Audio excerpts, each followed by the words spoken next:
രാത്രി മുഴുവനും നിദ്ര പൊട്ടിക്കരയുകയായിരുന്നു. രുദ്രൻ്റെ അവസ്ഥയും വ്യത്യസ്തമായിരുന്നില്ല. ആ ദിവസം രാത്രിയിൽ ഉറങ്ങാതെ നിദ്ര നേരം വെളുപ്പിക്കുമ്പോൾ അവളെ ഓർത്ത് രുദ്രനും ഉറക്കം വരാതെ കിടന്നു. പിറ്റേന്ന് പുലർച്ചെ രുദ്രൻ ഉണർന്നതോ ഷൂട്ടിങ്ങിന് പോയതോ ഒന്നും നിദ്ര അറിഞ്ഞിരുന്നില്ല. എന്തുകൊണ്ടും ഇതിനേക്കാൾ ഭേദം സത്യഭാമയുടെ വീട്ടിലെ ജീവിതമായിരുന്നു എന്ന് തോന്നി തുടങ്ങി നിദ്രയ്ക്ക്. 1 വർഷത്തേക്ക് മാത്രം വെറുതെ ഒരു ഭർത്താവിനെ കിട്ടിയ തൻ്റെ ഗതികെട്ട ജീവിതത്തെക്കുറിച്ച് ആലോചിച്ച് നിദ്ര വിഷമിച്ചു. ഒടുവിൽ ഫോൺ റിംഗ് ചെയ്യുന്നത് കേട്ടപ്പോഴാണ് നിദ്ര ഒന്ന് കിടക്കയിൽ നിന്നും തല ഉയർത്തി നോക്കിയത്. ഗായത്രി ദേവി ആയിരുന്നു അത്. നിദ്ര തിടുക്കത്തിൽ മുഖം പോയി ഒന്ന് കഴുകി വന്ന് ഫോൺ എടുത്ത് സംസാരിക്കാൻ തുടങ്ങി. ഹലോ അമ്മേ. ആ മോളെ, എന്താ അവിടെ വിശേഷം? സുഖം തന്നെയല്ലേ? ഗായത്രി ദേവി ചോദിക്കുമ്പോൾ നിദ്ര ഉള്ളിൽ കരയുകയായിരുന്നു. അതേ അമ്മേ, ഇവിടെ കുഴപ്പമൊന്നുമില്ല, നിദ്ര അടഞ്ഞ സ്വരത്തിൽ പറഞ്ഞു. എന്തു പറ്റി മോളെ, നിന്റെ ശബ്ദം വല്ലാതിരിക്കുന്നത്? നീ കരഞ്ഞോ? ഗായത്രി ദേവി പെട്ടെന്ന് ആവലാതി കൂടി ചോദിച്ചത് കേട്ടപ്പോൾ നിദ്രയൊന്ന് നിശബ്ദയായി. ഇല്ലമ്മേ, കരഞ്ഞൊന്നുമില്ല. എനിക്ക് ചെറിയൊരു കോൾഡ് പിടിച്ചു, അതാണ് ശബ്ദം അടഞ്ഞിരിക്കുന്നത്. അത് വെള്ളം മാറി കുളിച്ചിട്ടോ മറ്റോ ആയിരിക്കും മോളെ. ഒന്ന് റെസ്റ്റ് എടുത്താൽ മതി, മാറിക്കോളും. തീരെ കുറവില്ലേ? രുദ്രനുമായി പോയി ഹോസ്പിറ്റൽ കാണിച്ചിട്ട് വാ. വലിയ ഭാവഭേദമില്ലാതെ നിദ്ര ഒന്ന് മൂളി. നിനക്കവിടെ എന്തെങ്കിലും വിഷമമുണ്ടോ മോളെ? എനിക്കങ്ങനെ തോന്നുന്നു. എന്തുണ്ടെങ്കിലും ഈ അമ്മയോട് പറയണേ. നിനക്കവിടെ തീരെ അഡ്ജസ്റ്റ് ചെയ്യാൻ കഴിയില്ലെങ്കിൽ ഇങ്ങോട്ടേക്ക് ഓടിപ്പോന്നേക്ക്, അമ്മയൊന്നും പറയില്ല. ഗായത്രി ദേവിയുടെ സ്നേഹം നിറഞ്ഞ വാക്കുകൾ കേട്ട് നിദ്ര കരച്ചിൽ അടക്കി പിടിച്ചു നിൽക്കുകയായിരുന്നു. എങ്കിലും ഗായത്രി ദേവിയെ കൂടി തൻ്റെ പ്രശ്നങ്ങളൊന്നും പറഞ്ഞ് വിഷമിപ്പിക്കാൻ അവൾക്ക് കഴിയുമായിരുന്നില്ല. പ്രശ്നങ്ങൾ എന്നതിൻ്റെ തൻ്റെ കൂടപ്പിറപ്പാണ് എന്ന നിദ്ര കരുതി അതിന് തൻ്റെ തലയിൽ നിന്ന് എന്ത് ചെയ്താലും ഒഴിഞ്ഞു പോകുമെന്ന് തോന്നുന്നില്ല. അങ്ങനെയൊന്നുമില്ല അമ്മേ, എന്തെങ്കിലും ഉണ്ടെങ്കിൽ ഞാൻ പറയില്ലേ, അമ്മ അവിടെ സമാധാനമായിരിക്കൂ. നിദ്ര തന്നെ കൊണ്ടാവും വിധം ഉത്സാഹത്തിൽ അമ്മയോട് സംസാരിക്കാൻ ശ്രമിച്ചു. എങ്കിലും ഗായത്രി ദേവിയുടെ മനസ്സിൽ എന്തൊക്കെയോ കല്ലുകടികൾ ഉണ്ടായിട്ടുണ്ടായിരുന്നു. നീ എന്തെങ്കിലും കഴിച്ചോ മോളെ? ഇല്ലമ്മേ, ഞാൻ ഉണർന്നതേ ഉള്ളൂ. ഇന്നിത്തിരി വൈകിപ്പോയി. നിനക്കവിടെ സഹായത്തിന് ആരെങ്കിലുമൊക്കെ ഉണ്ടോ? അതോ നീ തന്നെയാണ് അവിടുത്തെയും അടുക്കളക്കാരി? അല്ലമ്മേ, ഞാൻ വന്നതിൻ്റെ പിറ്റേ ദിവസം തന്നെ ദേവേട്ടൻ എനിക്ക് 2 പേര് സഹായത്തിന് വെച്ച് തന്നിട്ടുണ്ട്. ഒരു ജാനകി അമ്മയും ഒരു ത്രേസ്യ അമ്മയും. അവരവിടെ സ്ഥിരമായി ഉള്ളതാണ്, കുറേ വർഷങ്ങളായി. എന്തായാലും നന്നായി, അങ്ങനെയുള്ള ബോധമൊക്കെ ഉണ്ടല്ലോ അവന്. ഗായത്രി പറയുന്നത് കേട്ട് നിദ്ര വെറുതെ ഒന്ന് ചിരിച്ചു. മോളൊരു കാര്യം ചെയ്യ്, ഇന്ന് തല നനയ്ക്കാനൊന്നും നിൽക്കണ്ട. വേഗം പോയി ഒന്ന് ഫ്രഷായി ഭക്ഷണം ഉണ്ടെങ്കിൽ എന്തെങ്കിലും എടുത്ത് കഴിക്ക്. അല്ലാതെ ഇങ്ങനെയൊന്നും കഴിക്കാതിരുന്ന വാടി തളർന്നു പോകും. ഞാൻ വെക്കുക, പിന്നെ വിളിക്കാൻ കേട്ടോ. ശരി അമ്മേ. ഗായത്രി ദേവിയോട് സംസാരിച്ച് കഴിഞ്ഞപ്പോൾ നിദ്രയ്ക്ക് ഏറെക്കുറെ ആശ്വാസമായി. രുദ്രനെ ഉപേക്ഷിച്ച് കഴിഞ്ഞാലും തനിക്കൊരമ്മയുണ്ടാകുമെന്ന് അവൾ കുറച്ച് വിശ്വാസമായിരുന്നു. ഫ്രഷായി കഴിഞ്ഞ നിദ്ര അടുക്കളയിലേക്ക് ചെന്നതോടെ ജാനകി അമ്മയും ത്രേസ്യാമ്മച്ചിയും അവളുടെ മുന്നിലേക്ക് ഭക്ഷണം വെച്ചുകൊടുത്തു. ഇന്ന് പുട്ടും ചിക്കനാണ് മോളെ ഉണ്ടാക്കിയത്. രാവിലെ നോൺ കഴിക്കുന്നത് കൊണ്ട് മോൾക്ക് പ്രശ്നമുണ്ടോ? ത്രേസ്യാമ്മച്ചി നിദ്രയെ നോക്കി ചോദിച്ചു. നിദ്ര ചിരിയോടെ ഇല്ലെന്ന് തലയാട്ടിക്കൊണ്ട് ഭക്ഷണം കയ്യിലെടുത്ത് പിടിച്ചു. നിങ്ങൾ കഴിക്കുന്നില്ലേ? ഞങ്ങൾ കഴിച്ചോളാം കുഞ്ഞെ, മോള് കഴിക്ക്. ഞാനിപ്പോൾ ഒറ്റയ്ക്കിരിക്കുന്ന കഴിക്കണ്ട, നിങ്ങൾ എനിക്കൊരു കമ്പനി തരില്ലേ? നിദ്ര ചിരിയോടെ ചോദിക്കുന്നത് കേട്ടപ്പോൾ ജാനകി അമ്മയും ത്രേസ്യാമ്മച്ചിയും മുഖത്തോട് മുഖം നോക്കി. ഭക്ഷണം 3 പ്ലേറ്റും എടുത്തുകൊണ്ട് ഡൈനിങ് ടേബിളിലേക്ക് വായോ, നമുക്ക് അവിടെ ഇരുന്ന് കഴിക്കാം. പോകുന്ന പോക്കിൽ 3 ചായക്കപ്പുകളും ചായയും കയ്യിൽ പിടിച്ചുകൊണ്ടാണ് നിദ്ര പോയത്. ഒരു നിവൃത്തിയുമില്ലാതെ ജാനകി അമ്മയും ത്രേസ്യാമ്മച്ചിയും അവൾക്ക് പിന്നാലെ പോയി. അവൾ ടേബിളിൽ ഭക്ഷണം എടുത്ത് വയ്ക്കുമ്പോൾ അവർ പേടിയോടെ പരസ്പരം നോക്കുന്നുണ്ടായിരുന്നു. നിങ്ങളെന്താ ഇങ്ങനെ പന്തം കണ്ട പെരിച്ചാഴിയെ പോലെ നോക്കുന്നത്? വന്നിരുന്ന് കഴിക്ക്. നിദ്ര അപ്പോഴേക്കും സ്വന്തം സീറ്റിലിരുന്ന് കഴിഞ്ഞിരുന്നു. മോളെ, ഇവിടെ എങ്ങാനുമൊക്കെ ക്യാമറ പിടിപ്പിച്ചിട്ടുണ്ടാവും. അതിലൂടെ എങ്ങാനും നിദ്രമോളുടെ കൂടെ ഞങ്ങളിരുന്ന് ഭക്ഷണം കഴിക്കുന്നത് രുദ്രൻ കുഞ്ഞ് കണ്ട. അവരുടെ ഭയം അതായിരുന്നു. ദേവേട്ടനൊന്നും പറയാൻ പോകുന്നില്ല, നിങ്ങൾ ഇങ്ങ് വന്നേ. നിദ്ര അവരെ കൂടെ നിർബന്ധപൂർവ്വം പിടിച്ചിരുത്തി ഭക്ഷണം കഴിക്കാൻ തുടങ്ങി. ഓരോന്നൊക്കെ അവരോട് സംസാരിച്ചും അവരുടെ വിശേഷങ്ങൾ തിരക്കിയുമാണ് നിദ്ര ഭക്ഷണം കഴിച്ച് തീർത്തത്. കൂടുതൽ സമയം ആരോടെങ്കിലുമൊക്കെ സംസാരിച്ച് ചിലവഴിക്കുമ്പോൾ മനസ്സിലെ ഭാരം കുറയുന്നതായി അവൾക്ക് തോന്നി തുടങ്ങി. അപ്പോഴാണ് കോളിംഗ് ബെല്ലടിക്കുന്ന ശബ്ദം കേട്ടത്. ത്രേസ്യാമ്മച്ചി ഉടൻ എഴുന്നേൽക്കാൻ തുടങ്ങിയിരുന്നു. ഒന്ന് അവിടെ ഇരുന്ന് കഴിക്കാൻ നോക്ക്. എൻ്റെ ത്രേസ്യാമ്മച്ചി, ഭക്ഷണം കഴിച്ചുകൊണ്ടിരിക്കുമ്പോൾ രാജാവ് വന്നാലും എഴുന്നേൽക്കരുതെന്നാണ്. എൻ്റെ കഴിച്ചു കഴിഞ്ഞല്ലോ, ഞാൻ പോയി നോക്കിയിട്ട് വരാം. നിദ്ര വേഗത്തിൽ കൈ കഴുകി പുറത്തേക്ക് നടന്നു. ഇത്ര പെട്ടെന്ന് ഷൂട്ട് അവസാനിച്ച് രുദ്രൻ വന്നോ എന്നായിരുന്നു അവളുടെ ചിന്ത. പക്ഷേ മനസ്സിലെ ചിന്തകൾക്ക് കടുപ്പം കൂട്ടാനെന്ന വണ്ണം വാതിൽ തുറന്നപ്പോൾ മുന്നിൽ കാണുന്ന സാറയെ ആയിരുന്നു. നിദ്രയുടെ ഉള്ളമൊന്ന് കുഴഞ്ഞുപോയി. Hello Mrs Rudradev. അവളെ ഒന്ന് കളിയാക്കിക്കൊണ്ട് സാർ അകത്തേക്ക് കയറിയിരുന്നു. സാർ അകത്ത് കയറി അധികാരത്തോടെ പെരുമാറുമെന്നത് കണ്ടിട്ടും നിർവികാരതയോടെ നിൽക്കുകയായിരുന്നു നിദ്ര. രുദ്രൻ പറഞ്ഞു കഴിഞ്ഞിരിക്കുന്നു, സാറയാണ് വലുതെന്ന്. ഇനി അവൾ ഇവിടെ എന്തായാലും തനിക്കെന്താണ്? സാറ ഡൈനിങ് ഏരിയയിലേക്ക് ചെല്ലുമ്പോൾ കാണുന്നത് ത്രേസി അമ്മച്ചിയും ജാനകി അമ്മച്ചിയും കൂടിയിരുന്ന് ഭക്ഷണം കഴിക്കുന്നതാണ്. സാറയെ കണ്ടപാടെ അവരുടെ മുഖത്ത് ഭയം വെളിവാകുകയും ഉടൻ അവർ എഴുന്നേറ്റ് നിൽക്കുകയും ചെയ്തു. നിങ്ങളവിടെ ഇരിക്കുന്നേ, ഞാൻ പറഞ്ഞതല്ലേ കഴിച്ചിട്ട് എഴുന്നേറ്റാൽ മതിയെന്ന്. നിദ്ര അവരുടെ മുഖത്തെ ഭയം മനസ്സിലാക്കി അവരുടെ അരികിൽ ചെന്നുകൊണ്ട് ചുമലിൽ പിടിച്ച് രണ്ടുപേരെയും ഇരുത്തി. എങ്കിലും അവർ ഭയത്തോടെ കസേരയിൽ ചെറുതായി ഒന്നിരുന്ന് ഭാവിച്ചതേ ഉള്ളൂ. സാറ അതെല്ലാം സാഗൂതം വീക്ഷിച്ചുകൊണ്ട് കൈകെട്ടി നിൽക്കുകയായിരുന്നു. നിദ്ര അതൊക്കെ പറയും. കണ്ട കുപ്പത്തൊട്ടിയിൽ ജനിച്ചു വളർന്ന ശീലമാ അവൾക്ക്. അതുകൊണ്ട് സഹജീവി സ്നേഹം കാണിക്കുന്നത്. നിങ്ങളതൊക്കെ കണ്ട് അനുകരിക്കാൻ നിന്നാലേ ഉള്ള ജോലിയും പോകുമെന്നേ ഉള്ളൂ. സാറ നടന്നു ചെന്ന് ടേബിളിൽ കൈ രണ്ടും കുത്തിവെച്ച് അവരെ നോക്കി. നിദ്രയുടെ മുഖം അപമാനം കൊണ്ട് ചുവന്നു പോയിരുന്നു. ജാനകിയമ്മയും ത്രേസി അമ്മച്ചിയും പിന്നെയും കഴിപ്പ് മതിയാക്കി എഴുന്നേൽക്കാൻ തുടങ്ങിയിരുന്നു. നിങ്ങളിരിക്ക്, അതൊന്നും കാര്യമാക്കണ്ട. സാറ് വേണമെങ്കിൽ ഇരിക്കൂ, ഭക്ഷണം കഴിക്കാം. എന്തിനാണ് ഇവരെ കൂടി വിഷമിപ്പിക്കുന്നത്? നിദ്ര കടുത്ത മുഖത്തോടെ അവളെ നോക്കി. സാറയുടെ മുഖം ഒന്ന് കോടി. കണ്ട വേലക്കാരുടെ കൂടെയൊക്കെ ഇരുന്ന് ഭക്ഷണം കഴിക്കാനേ എന്നെ കിട്ടില്ല. നിന്നെ പോലെയല്ല ഞാൻ. സാറ ആക്രോശിച്ചു. അതുകൂടി കേട്ടതോടെ പിന്നെയൊന്നും നോക്കാതെ അവർ ഭക്ഷണം മതിയാക്കി എഴുന്നേറ്റ് കഴിഞ്ഞിരുന്നു. നിദ്ര പിന്നെയും അവരെ നിർബന്ധിച്ച് പിടിച്ചിരുത്താൻ ശ്രമിച്ചപ്പോൾ അവർ വിസമ്മതിച്ചു. വേണ്ട കുഞ്ഞെ, ഞങ്ങൾക്ക് ഈ ജോലി ഉള്ളത് കൊണ്ടാണ് കുടുംബം കഴിഞ്ഞു പോകുന്നത്. ഇത് പോയാൽ പിന്നെ കഷ്ടത്തിലാവും. ഞങ്ങളെ കുഴപ്പത്തിലാക്കരുത് കുഞ്ഞ്. അവർ നിദ്രയെ നോക്കി പറഞ്ഞിട്ട് അവിടെ നിന്നും പോയി.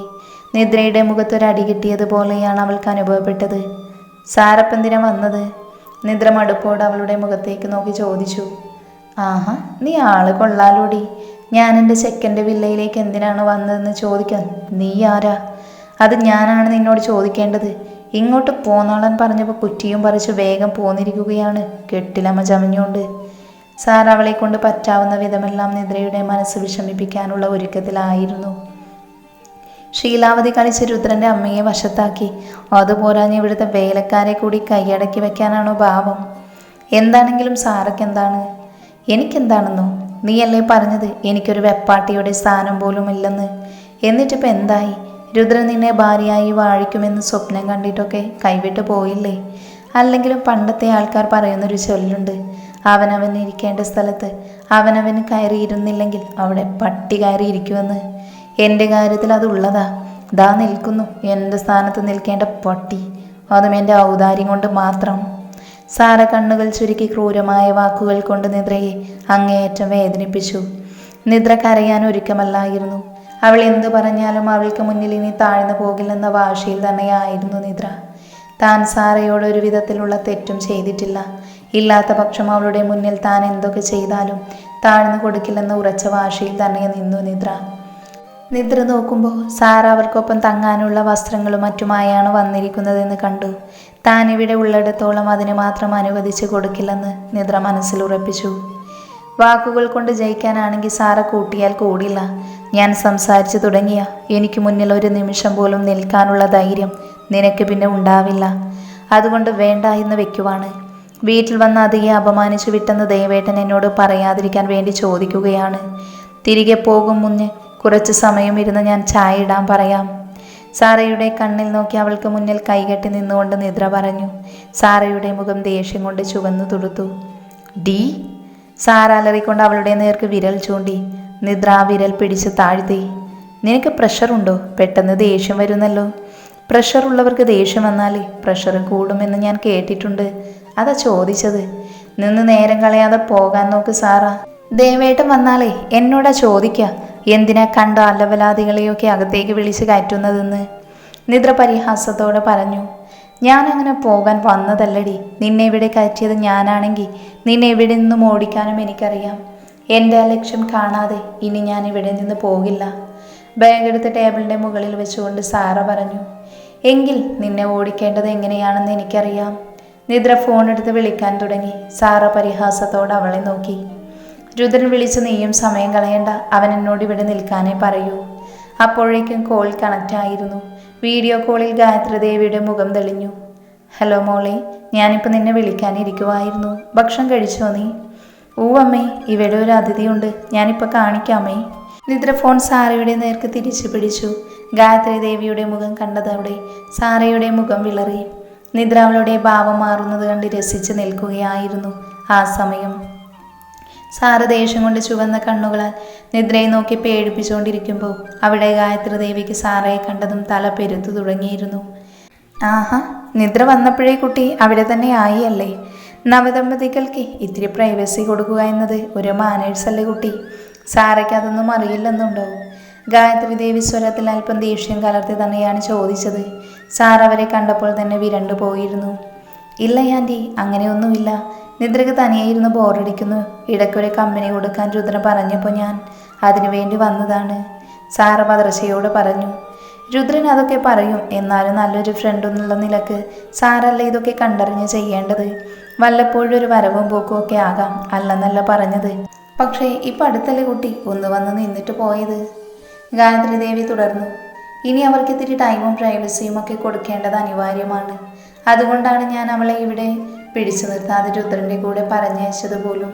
സാർ ഇതൊക്കെ അറിഞ്ഞ് പ്രവർത്തിക്കണം ഇനി. അതെ, ഇനി കുറച്ചു നാൾ നിന്നിട്ട് പോകാനുള്ള വരവാണോ? അല്ല ആൻറ്റി, ഞാൻ ഇന്ന് തന്നെ പോകും. സാറ നിദ്രയെ ഒന്ന് പാളി നോക്കിക്കൊണ്ട് കള്ളം പറഞ്ഞു. നിദ്ര ഉടനെ തന്നെ ഫോൺ അവൾക്ക് നേരെ തിരിച്ചു. സാറ ചുമ്മാ പറയുക അമ്മേ, ബാഗൊക്കെ ആയ വരവ്, ഇനി കുറച്ച് ദിവസത്തേക്ക് നിന്നിട്ടേ പോകുകയുള്ളൂ. നിദ്ര പറയുന്നത് കേട്ടപ്പോൾ സാറയ്ക്ക് അവളെ കൊല്ലാനുള്ള ദേഷ്യമായിരുന്നു. ഫോൺ അവളുടെ നേർക്ക് തിരിക്ക് നിദ്ര. കടുത്ത സ്വരത്തിലായിരുന്നു ഗായത്രി ദേവി പറഞ്ഞത്. അത് കേട്ടതോടെ സാറ ഭയന്നു പോയിരുന്നു. ഞാൻ കേട്ടത് നേരാണോ സാറ? നിദ്ര പറഞ്ഞത് ശരിയാണോ അല്ലയോ?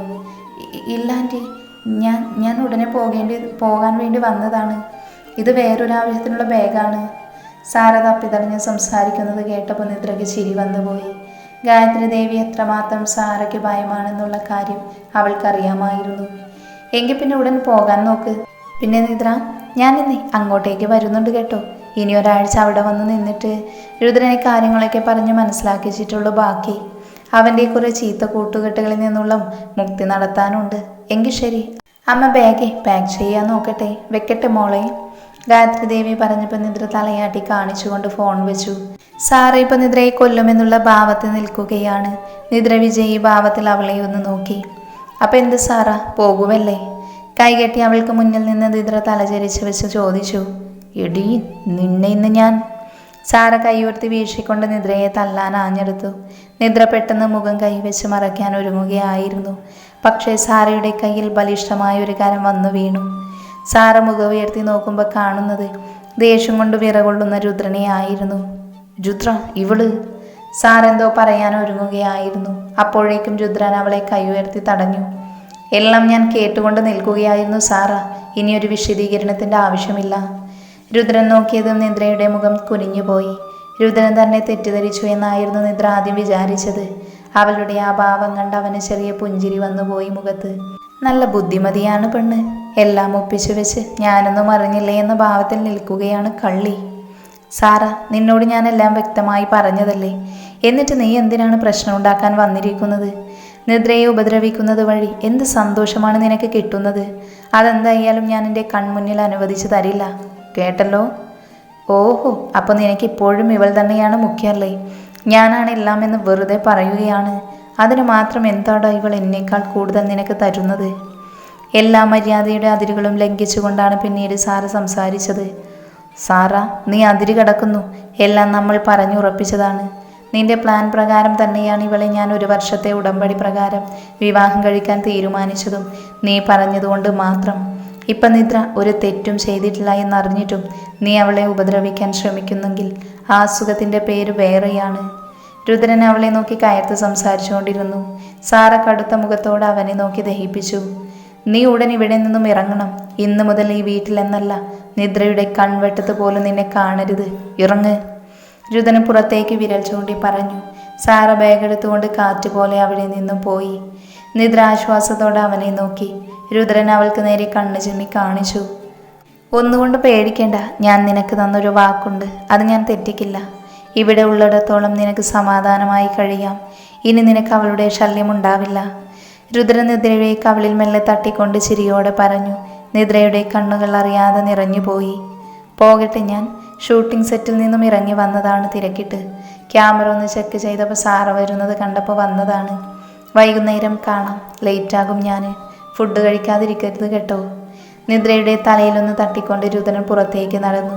കുറേ നേരം നിദ്ര അവൻ പോകുന്നത് നോക്കി വെളിയിൽ തന്നെ നിന്നുപോയി.